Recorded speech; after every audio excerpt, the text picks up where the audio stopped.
Hey, welcome everyone to review the Sennheiser ACCENTUM, which, is said better by someone else. Let's take a listen. For more information, go and visit Sennheiser.com. Wish you could get me a piece of that accent. No, I'm not concerned if my wife just watched what I said because she doesn't watch my YouTube videos. She knows better, that my videos are terrible. So the joke's on you for watching this video and possibly being subscribed to my channel. Anyway, continuing with this review, if you want to see the written version of the ACCENTUM review, you can find a link to my website in the video description. So these are mid-tier priced, over-the-ear, noise-canceling headphones, and with that said, they dive into the mid-tier pricing, which is $249 here in Canada, and in the US, it's $179. Although these have just been released for about a couple months and you can already find them on sale quite frequently, to be honest, so maybe best to check them out when they're on sale. For connectivity, it does support a wireless and wired connection. Now the wired connection is not an auxiliary cable, it's something that Sennheiser tends to do here and there, it's a little unique. The wired connection is supported through a USB cable, the one that comes out of the box or your own if you want to. So yes, you can actually charge the headphones and listen to it over the wired USB connection at the same time. For Bluetooth technology, it's supporting Bluetooth 5.2 and Sennheiser advertises a range of about 33 feet. In my testing, I got about the same, but I went to a different floor in my house compared to where the source of my audio connection was, which was my computer. So I went about the same distance, but with one floor in between. So better than what Sennheiser claims. It does support dual connectivity, so you can connect to your, say, cell phone and computer at the same time, listen to music on your computer or a movie or whatever, and if your cell phone rings, then content on your computer will pause, you can answer the call, and when you're done, you can resume content on your computer. As for how many devices you can keep in memory before you have to pair them and make them learn how to pair with this again, you can connect up to 6 maximum, according to Sennheiser documentation. In my testing, I just got up to 4 devices, so looks like Sennheiser is pretty accurate on their claim. Accessories included in the box? Well, actually, there is one missing that's not included, and that is a carrying case. There should have been a hard carrying case at this price tag. Instead, we get nothing. There's not even a soft traveler's pouch, so very disappointing there. The USB-C cable that I mentioned earlier that comes with the box is a USB-A to USB-C. Unfortunately, it's not pure USB-C. That cable is measuring about 49 inches. There's also no power adapter included in the box, which is pretty standard, so connect it to your computer or use your cell phone power adapter to connect it to an outlet if you need to. The body looks pretty plain for mid-tier priced headphones and it leaves a bit to be desired. They don't look bad, but they're a bit bland to look at. But I know what Sennheiser was trying to do. They're trying to make them look like the stellar Sennheiser Momentum 4 headphones, which is one of the best headphones I've ever reviewed. A link to that review will be in the video description. And colors available for the ACCENTUM is black and white. It does not support a folding design, so just what you see is what you get. And it weighs a decent 222 grams. For the body construction, it's not the strongest I've ever used at this price tag, but they do feel durable enough for traveling, and if you were to drop it a few times, no concern there. They are not dust and water resistant. The online manual says not to use them during any water-based activities, including washing dishes. Yeah, washing dishes. Keep them away, it's a danger for these headphones. They are very comfortable to wear. I can use them for a few hours straight, typically about 3 to 4 hours per testing is what I've done. My ears don't get sweaty, hot, or irritated. It doesn't hurt against my head. In fact, even when using them with glasses, they're also very comfortable. I didn't notice any irritation. Of course, I don't recommend using them while working out because they're over-the-ear headphones. So when you're working out, you're gonna sweat very easily with these headphones. So it's really up to you, but I don't recommend it at all. The headband flex is a little on the tighter side as I try to stretch it out. However, again, as I mentioned earlier, it's comfortable, so there's no concern there, but just something I want to point out. So against your head, you have the soft ear cup cushioning, which is rather thick and soft. On the interior of the headband, there is some cushioning, which is a little on the tougher side, but shouldn't be concerned for people with little to no hair. The silicone-lined headband is just a bit firmer compared to competing headphones at the same price tag. Adjusting the headband is accomplished by using it against the slider. It's not a notch mechanism. And the ear cups can rotate up, down, forward, and back. So when it comes to official replacement ear pads, they are listed as being available on the Sennheiser online manual. Except when you click the link, it goes to the Momentum 4 website. And when you search the Sennheiser website, they just don't exist, the ear pad replacements at all. So someone messed up big time at Sennheiser, so maybe later on, as of this video recording and posting later on, they might have fixed it, but yeah, someone kind of screwed up there. As for resting on my neck, these are mid-tier price headphones, so maybe you want to walk around the airport or bus station often with them. Looking left and right, it's not too bad. It just kind of graces against my chin a little bit. And looking down is a bit of a pain. If I were to fold the ear cups, I can look left and right a lot more comfortable, and looking down is a lot easier as well. Although it does kind of dig into my neck a little bit, so it's really up to you how you want to do it. Or honestly, you can just put it up like this, or just leave transparency mode on, which I'll be discussing shortly. In regards to controls, there's nothing on the left ear cup. Everything is pretty much on the right ear cup. So here we have on the right ear cup a power button, and holding it enters Bluetooth pairing mode. Tapping it while connected to a smartphone activates your smart assistant. So there's a 50-50 chance on whether or not your smart assistant is going to function well for you. So I used it with Google Assistant and my Android device. What it basically means is that half the time when I press the smart assistant function, I'll hear the tone that Google Assistant is ready to listen. I'll go ding ding. The other half of the time, it won't play anything. So I'm just not sure if it's ready to listen to my commands or not. So it's kind of annoying. Continuing on with the controls, the top button is for volume up. The bottom button is for volume down. The middle button is for play pause of music content. And of course, to answer or hang up a call. Also for the center button, double tap will go to the next track. Triple tap will go to the previous track.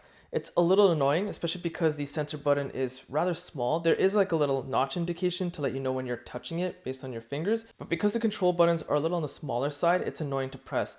It would have been much more efficient to have you hold the up volume button to go to the next track and hold down volume button to go to the previous track. One thing that I couldn't find listed in the manual, but I just kind of experimented and found myself, is that double tapping the power button will actually switch between ANC, which is active noise cancelling, and transparency mode.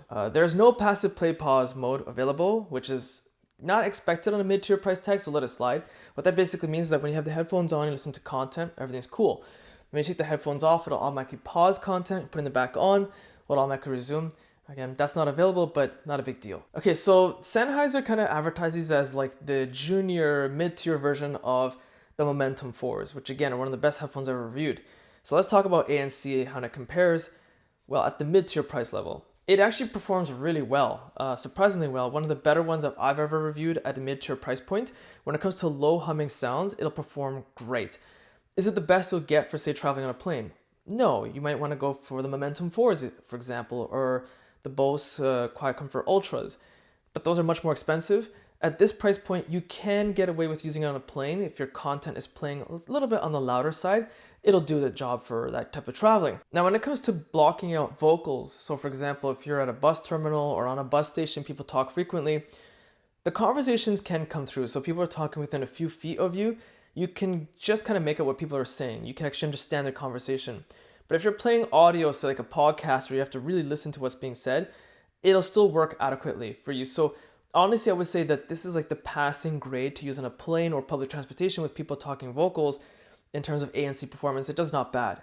But at this price point, it does better than you expect. Let's put it that way. Transparency mode, which basically has the sound project into the microphones and into the ear cups so you can hear your surroundings, is amazing. Probably the best I've ever heard at this price point. I can hear everything crystal clear. Like if I were to take the headphones off, I wouldn't know that, transparency mode is on or not because they sound like real life. I can hear everything clearly within almost 15-20 feet of range, which again, at this price point, probably the best I've ever heard. It's incredible. Although there is no regular headphone mode. So basically turning ANC off or transparency mode off, just simple headphone mode, it doesn't exist. You usually want to have regular headphone mode to conserve battery because it uses less technology. In this case, that is not a concern because battery is incredible. And why is battery incredible? Well, simply because Sennheiser does claim at 50% volume, you can get 50 hours of playback on ANC or transparency mode. And my testing actually averaged 47.5 hours at about 55-60% volume, so very close to Sennheiser's claim. And that's incredible, so that's why I'm not too concerned that regular headphone mode is not available. When it comes to recharging, Sennheiser claims a lengthy 3 hours. That's pretty long, but again, you're getting stellar battery performance in return. And my testing actually got averaged about 2.5 hours instead. As for the charging port, it's a USB-C port located on the bottom of the right ear cup. Okay, so right now what you hear is the ACCENTUM microphone in a quiet environment, and I'm going to switch over to a noisy replicated environment with the camera microphone so you can hear how bad it is. And in the same environment, kind of switch over to the ACCENTUM microphones to see if we can cancel a lot of the background noise that you hear. And then finally, we're going to do a wind simulated test.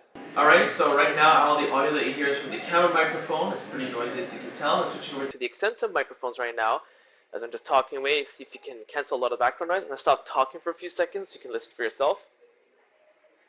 Okay, and lastly, we're doing a wind simulated test with the fan sitting about 5 feet away in front of me, just turning in various directions to see if it can pick up a lot of the wind noise. Okay, so the next thing you want to compare to as the junior Momentum 4s is audio quality. I will say this much, it is a disappointment to have Sennheiser compare them to the Momentum 4s as the mid-tier priced version of the Momentum 4s. because the Momentum Force has one of the best audio quality I've ever heard. These are a bit lackluster, but hear me out and you'll understand why. For audio codecs, it does support SBC, AAC, and aptX. In my testing with aptX, it works great. I always notice no latency on my devices when connecting and listening to audio. Pretty spot on. So cool there. Out of the box, the sound quality is great. For mid-tier pricing, I was really impressed. It sounds incredible. Mids and highs are very well balanced. They're just perfectly spot on in my opinion. Bass is punched up a little bit higher, so bass enthusiasts out of the box will certainly get a treat out of this. For those of you that are not interested in bass, that's okay. Just use the app, which I'll demonstrate shortly, to lower the bass on the equalizer. So out of the box, the audio quality is great. I'm a bass enthusiast. I could honestly just use the profile out of the box and I'm content. Here's the thing. There is an equalizer available, and that's where you can truly customize sound to your preference. That's what is the most important. The equalizer performance is very disappointing and does not perform well at all. And I've tested this on multiple devices, even including my phone, which supports aptX. It just disappoints. So here's why. When it comes to increasing bass, there's two ways to do it. One is through a bass boost function. It's in the app. You just flip a switch, it turns it on, and the bass gets amplified. Or you can use the equalizer to adjust it manually, or do both. So bass is punching hard, and I love it. Again, a bass enthusiast. The problem is, even if you just adjust the bass notch ever so slightly on the equalizer, vocals and highs suffer dramatically. But you will notice a large degradation of quality on those two aspects, mids and highs. Like vocals don't sound as clear as they should be, and same with the instrumentals. It's very bizarre. Now, if I were to then say increase vocals, vocals don't get any better. It stays the same. Instead, what happens is that bass and highs suffer for it. Everything else just kind of gets pushed to the back burner instead. It's very bizarre. It's the same situation with highs, same as vocals. You adjust the highs up, it doesn't get sharper in sound. It stays exactly the same, but then bass and vocals suffer for it. And again, I've tested this on multiple devices. I'm trying to give it the benefit of doubt. It just does not perform that well. The standard profile out of the box might be enough to make people happy because again, the sound profile is great. If bass is too high, just lower it. But the equalizer performance is just awful. Now, when it comes to sound quality with glasses, nothing is really lost in terms of vocals and highs, but a lot of bass does leak out. This is a pattern I've seen with almost any over-the-ear headphones. Because your glasses frame will poke out of the ear cushioning of the headphones, the bass will leak out. So if you're a bass enthusiast, honestly, you're better off getting like, say, truly wireless earbuds perhaps. Okay, so we're diving into the app. So we'll go over this quickly because there's not too much to go over. At the top, you have connection management, which is how many devices you've connected to. So in my testing, as I mentioned, I had 4 devices. So there you go. Here you have the equalizer itself, which you can set some custom preset templates. You can adjust the bass booster. As I mentioned, it's a single notch. Or you can play with the equalizer at the bottom, which again was not the best experience from what I've tested. And of course, there's a podcast adjustment because some podcast hosts will tend to eat the microphone, and that kind of tries to compensate for that bad audio quality. Sound check is basically what it does is you play some music and you go through some various sound checks to see, prefer to your taste in terms of the Accentum's outperforming audio. So it'll basically try to create an equalizer for you. I guess that's the easiest way to put it. I found that this to be more of a gimmick, and honestly, you can save it as a custom template, but it didn't work that well. Sound zone is something that's kind of rather unique to Sennheiser headphones, where basically you'll have certain geographical spots for certain sound checks. So for example, if you're at home, maybe transparency mode will be turned on automatically. When the Accentums recognize that you're at the subway station, it'll automatically turn ANC mode on. It works okay in my experience, nothing special. I find it more of a gimmick, but the option is available to you. When it comes to ANC, you can turn on ANC or transparency mode, as I quickly discussed, but diving a little bit more, you have some wind noise reduction, which does okay. It's not bad. It's just an okay feature, I find. An automatic play pause, and then an automatic pause function. So basically, when you turn on transparency mode, it'll automatically pause your music in case perhaps you're having a conversation with someone, maybe a flight attendant or something. Good feature to have, especially when you're traveling in that regard. Side tone is also available. So basically, when you're making phone calls, you can hear your surroundings in your ear cups as well as how loud you're talking. So it's great to have on phone calls. You can adjust if you want it off, 50% or all the way. Going over to Discover, these are just like almost like Sennheiser advertisements, if you will. Nothing special here. And going over to the settings, a lot of it is the same stuff you saw on the main home screen. Some of the things to keep in mind, of course, are firmware updates you can search for here, although it does it automatically in my experience. You can have some voice prompts. as well as whether you want the device to turn off or on automatically based on the usage, and which codec do you prefer to have activated. I'm a little disappointed with the Accentums. So they're not terrible. You know, the performance of the equalizer was really a big letdown, and Sennheiser can, you know, do great in regards to audio. This is not one of those cases. So when it comes to ANC at a mid-tier price, great.